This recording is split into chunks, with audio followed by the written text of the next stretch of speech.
একসময় আশুগঞ্জের গ্রামের পর গ্রামে গরুর ঘণ্টার শব্দে মুখর ছিল ভোরের আকাশ।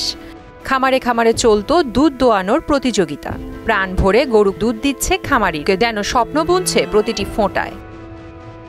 ব্রাহ্মণবাড়িয়ার আশুগঞ্জ উপজেলায় তখন আশার আলো ছড়াচ্ছিল ডেইরি খামারগুলো। প্রতিদিন প্রতিটি খামার থেকে 100 থেকে 500 লিটার পর্যন্ত দুধ উৎপাদন হতো।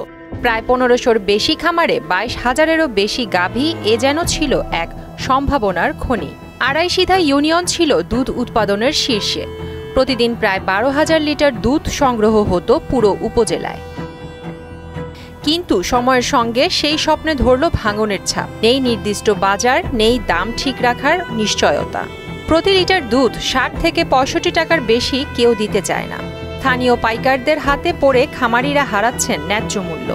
এলডিডিপি প্রকল্পের আওতায় বাজার গঠনের কথা থাকলেও তা রয়ে গেছে শুধু কথার মধ্যেই। গোখাদ্যের দাম বেড়েছে হু হু করে, কিন্তু দুধের দাম রয়ে গেছে আগের জায়গায়। প্রতিদিন লোকসানে দুধ বিক্রি করছেন খামারিরা। এরই মধ্যে 1/2 খামার বন্ধ হয়ে গেছে। কেউ কেউ দুধ উৎপাদন ছেড়ে পাড়ি জমিয়েছেন অন্য পেশায়।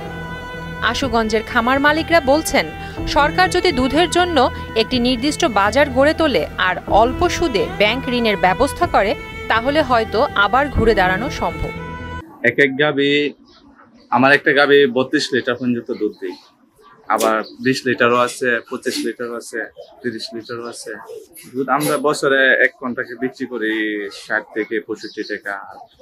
আমরা দুধ দিয়ে লাভবান নাই। ধরেন দুধ যদি আমরা সরকারি ভাবে কোনোভাবে দুধ আমাদের কাছ থেকে সংগ্রহ করতো, তাহলে আমরা ইনশাল্লাহ আমার দিয়ে লাভবান হতাম।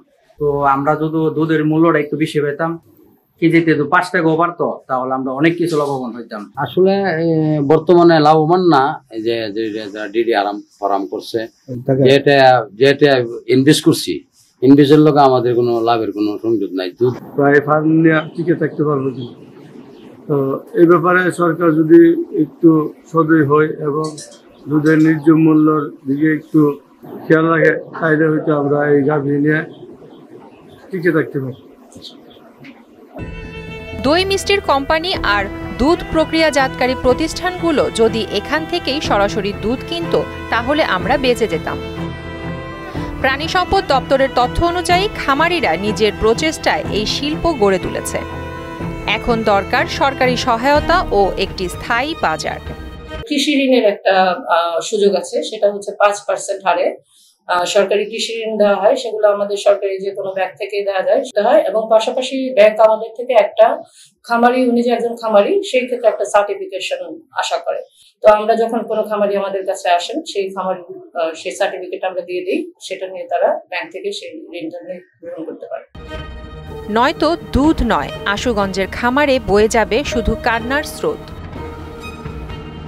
প্রিয়াঙ্কা নিতু, মোহনা ডিজিটাল।